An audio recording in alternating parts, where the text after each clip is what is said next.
Բարևձեզ, Արևմտյան Հայաստանի հեռուստաընկերության հերթական լուրերն են, անցյալի հետքերով բուրտուրի մեջ, պատմական թաղամասերու վերածնունդը,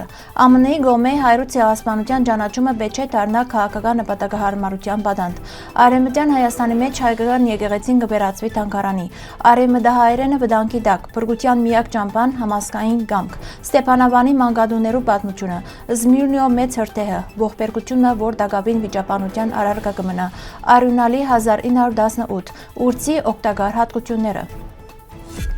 Արևմտյան Հայաստանի մեջ գտնվող Բուրտուր քաղաքը վերջին տարիներուն դարձած է պատմական ժառանգության ուսումնասիրության կարևոր կետրոն։ Համալսարանի հրավիրյալ դասախոսը ուսանողներուն հետ նախաձեռնած է հին թաղամասերու լուսանկարահանման եւ փաստագրության ծրագիրը։ Թեև ուսանողներուն մեծ մասը ծանոթ էր մոտակա հնավայրին, սակայն քիչերը այցելած էին Բուրտուրի հին քաղաքային հատվածը, որ լուրջ վնասներ գրած էր 1914 եւ 1971 թվականներու երկրաշարժերուն հետևանքով։ 2010-ին հրադարակված Անտալիո, Իսպարդայի եւ Բուրտուրի մեջ տուներու ճակատամասերու ձևավորումը աշխատությունը համագարկված կերպով կներկայացնե Բուրտուրի տուները 101-ին մինչեւ 131 թիվերով, որոնց մեծ մասը կգտնվի մերկեզ վարչական շրջանին մեջ տարբեր մահալեներու տարածքին։ Հատկանշական են Ուչտիպեկ եւ Սինան թաղամասերու երկհարգանի տուները։ Շատ տուներու փագերուն մեջ կբահբանվին բտղադու այգիներ։ Բուրտուրը հայտնի է նաեւ իր ընկույզի արտադրությամբ եւ ավանդական հալվայով։ Դեղիրմեն եւ բուրջ թաղամասերուն մեջ պահպանված են 17-ին 18-րդ դարերու առանձնատուներ,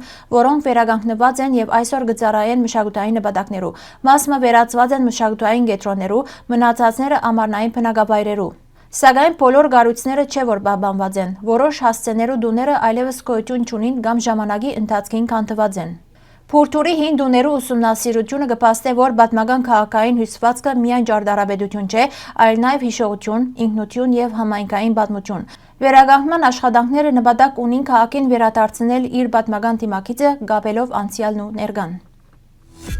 Ամերիկյան հեղինակավոր բարբերականին մեջ հրաբարակված հոդվածը կբարձրացնե կարևոր հարց։ Արդյոք հայերու ցեղասպանության ճանաչումը երկար տարիներ չէ օգտագործված որպես քաղաքական գործիք։ Հոդվածի հեղինակը նշած է, որ Օսմանյան կայսրության կողմէ ավելի քան 1.5 միլիոն հայերու ոչնչացումը պատմականորեն հաստատված է ջանցված բազմաթիվ պետություններու եւ գիտնականներու կողմէ։ Սակայն Վաշինգտոնի մեջ այս հարցը հաջող դարձած է քաղաքական հաշվարկներու եւ թիվանագիտական շահերու մաս։ Դասամյակներ շարունակ թե հանրապետական, թե դեմոկրատական վարչակազմերը խուսափած են ցեղասպանություն եզրույթը օգտագործել է առաջնորդվելով ռազմավարական նպատակներով, երբ Միացյալ Նահանգներուն անհրաժեշտ եղած է Թուրքիո աջակցությունը մերձավոր արևելքի մեջ, նյութը երկրորդական դարձած է, իսկ երբ հարաբերությունները սրված են, ճանաչման հարցը վերադարձած է օրակարգ։ Հոդվածը անդրադարձած է նաև վերջին դեպքին, երբ Ամերիկայի Միացյալ Նահանգներու փոխնախագահը Հարավային Կովկաս կատարած այցի ընթացքին ընկերային հարթակին վրա քրարում կատարած էր հայրու ցեղասպանության մասին, որը հետագային ճնշված է։ Այս քայլը թշկողություն հարաճածած է հայ-ամերիկյան համայնքին մեջ եւ ստեղծած է դպավորությունը,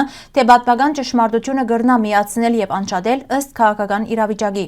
Հոդվածի հեղինակը եզրափակելով կշեշտե, որ հայրու ցեղասպանության ճանաչումը պետք չէ ըլլա քաղաքական կամ թիվանագիտական գործիք, այլ կբահանջե բարոյական հստակ դիրքորոշում եւ հետեւողականություն անկախ միջազգային հարաբերություններու ընթացիկ զարգացումներեն։ Արևմտյան Հայաստանի Դևրեք քաղաքի քաղաքապետը հանդիպում ունեցած է Թուրքիո մշակույթի եւ զբոսաշրջության նախարարության, քրատարաններու եւ հրադարագություններու գլխավոր տնօրենին հետ։ Հանդիպան ընթացքին քննարկված է Դևրեկի մեջ գտնվող նախկին հայկական եկեղեցու շենքին վերականգնման հարցը։ Պաշտոնական տեղեկությամբ վերանորոգման աշխատանքները պիտի մեկնարկեն մոտ օրերուն։ Կնշվի, որ եկեղեցին երկար տարիներ չէ ծառայած իր նախնական նպատակին եւ օգտագործված է որպես շարժանկարի սրահ։ Մշակված նախագիծին համաձայն նախատեսված է վերականգնել շենքի նախնական ճարտարապետական դիմակիցը։ Վերանորոգման ավարտեն յետ կառույցը պիտի գործե որպես թանգարան եւ քրատարան։ Շենքը գրանցված է որպես մշակութային ժառանգության կառույց եւ հայկական եկեղեցին կնախադեսվի վերածել մշակութային կետրոնի, պահպանելով պատմական արժեքը։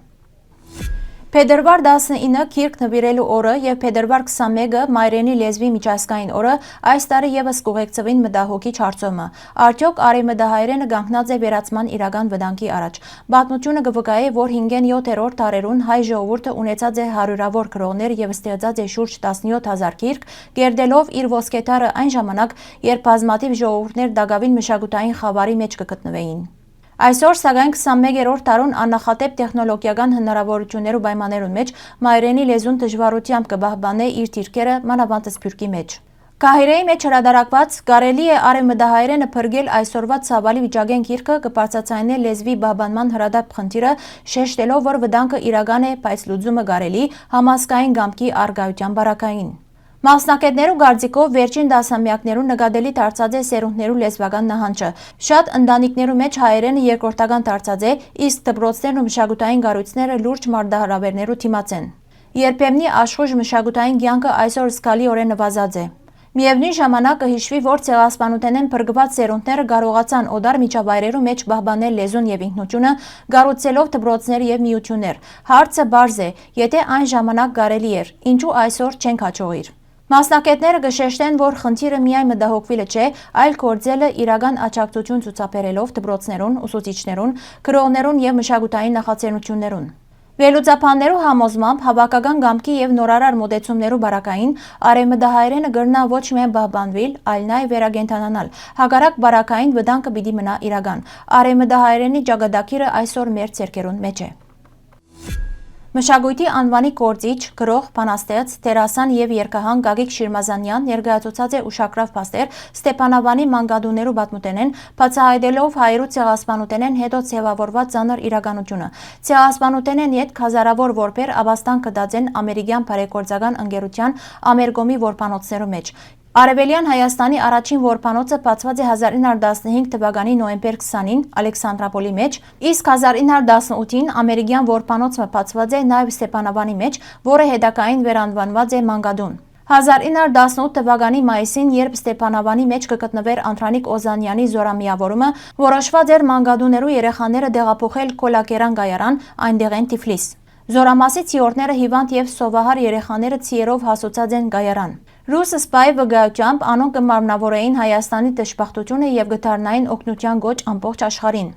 1919-ին Բաթումի մեջ են ամերիկյան բեռնանավերով Հայաստան հասցված է հազարավոր տոննա սննդամթերք, որ հնարավորություն տված է սովահար երկրին գոյատևելու։ 1919-ին 1920 թվականներուն Ամերգոմի խնամքին դա գտնվող որբերու թիվը հասած է տասնյակ հազարներու։ Գազམ་ագերբությունը կործած է մինչև 1929 թվականը, ապահովելով սնունդ, կրթություն եւ արհեստներու ուսուցում։ Խորհրդային դարիներուն եւս Ստեփանավանի մանկադուները շարունակած են իրենց գործունեությունը։ 1939-ին այստեղ գազམ་ագերբված է Հայաստանի մանկադուներու 4-րդ օլիմպիադան, իսկ հետագա դարիներուն սաները մասնակցած են քաղաքային միջոցառումներու եւ ցուցահանդեսներու։ Ստեփանավանի մանկադունը գտնված է ներկայիս համապուժարանի տարածքի մեջ։ Դասնյակ հազարավոր որբեր ստացած են կյանքի նոր հնարավորություն, դառնալով գրթված եւ հասարակության օգտակար քաղաքացիներ։ Այս պատմությունը վկայություն է, որ նույնիսկ ամենեն ծանր տարիներուն մարդասիրությունն ու համախմբվածությունը կրնան փրկել ամբողջ սերունդը։ 1922 թվականի սեպտեմբեր 13-ին փրկած Զմիրնիայի մեծ հրթեհը դարձավ 20-րդ դարու ամենասարսափելի քաղաքային աղետներեն մեկը։ Քաղաքը, ուր դարեր շարունակ կողք կողքի ապրած էին հույներ, հայեր, հրեաներ եւ թուրքեր, քանի օրվան ընթացքին վերածվեցավ մոխրագույդի։ Ականադեսներու վկայությամբ կրակը սկսած է հայկական թաղամասեն եւ հարավային քամիներու պատճառով արագ տարածված է դեպի ծով։ Քանի օրվա ընթացքին ոչնչացած են քաղաքի ամենափառկված շրջանները, այրած են շուրջ 25,000 շինություններ, տասնյակ հազարավոր մարդիկ մնացած են անօթևան, իսկ հարյուրավորներ զոհված։ Հրթեհեն թուրքական եւ հրեական թաղամասերը չեն դուժած։ Ծովափին հավաքված հազարավոր հույներ եւ հայեր կփորձեին փրկվել օդար նավերով, սակայն նավահանգիստը գտնվող բրիտանական, ֆրանսական եւ իտալական նավերը մեծ մասամբ կընդունեին միայն իրենց քաղաքացիները։ Թուրք գրոմը հուշերուն մեջ նշած է, որ հրթեհին պատասխանատվության հարցով հաջող մատնանշված է Զմիրնիա մտնող բանակի հրամանատար Նուրեդդին Փաշա։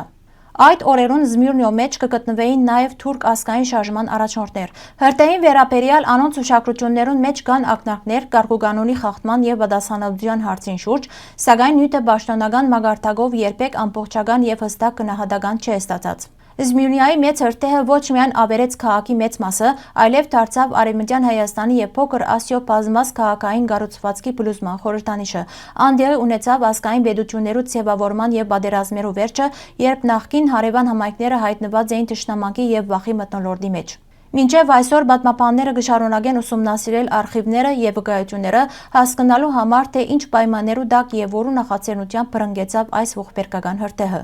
Զմիրնիայի 1922 թվականի աղետը Դագավին տարածաշրջանի պատմության ամենեն ցավոտ էջերեն մեկն է։ Պատմական Աղվանքի Գաղաբակ գավառին մեջ գտնվող հայկական Բլեխշեն գյուղը 1918 թվականին ենթարկվեցավ լիակատար ավերածության։ Այսօր Կովկասյան թուրքերը օսմանյան զորքերուն հետ միասին ոչնչացուցին բնակավայրը եւ գոդորեցին հայ բնակչությունը։ Բլեխշենը գտնված է ներկայիս Կապալա վարչական կենտրոնեն շուրջ 24 կիլոմետր հարավ-արևելք հայկական գյուղերու հարևանությամբ։ Այստեղ բնակիչները հաստատված էին Վարանտա եւ Խաչեն գավառներեն 18-րդ դարու վերջավորության։ 19-րդ դարուն Բլեխշենը գայուն եւ զարգացող հայկական բնակավայր մներ։ Գյուղին մեջ գործած է հայկական դպրոցը, ուր ուսանած են նաեւ մոտակա գյուղերու երեխաները։ Այնտեղ գանքուներ Սուրբ Մինաս եկեղեցին կառուցված 19-րդ դարու սկիզբը։ Դասամյակներ շարունակ հայ հոգևորականներ ծառայած են այնտեղ, պահպանելով համայնքի հոգևոր կյանքը։ Սակայն 1918 թվականի ողբերգությունները վերջ դրին գյուղի գոյության։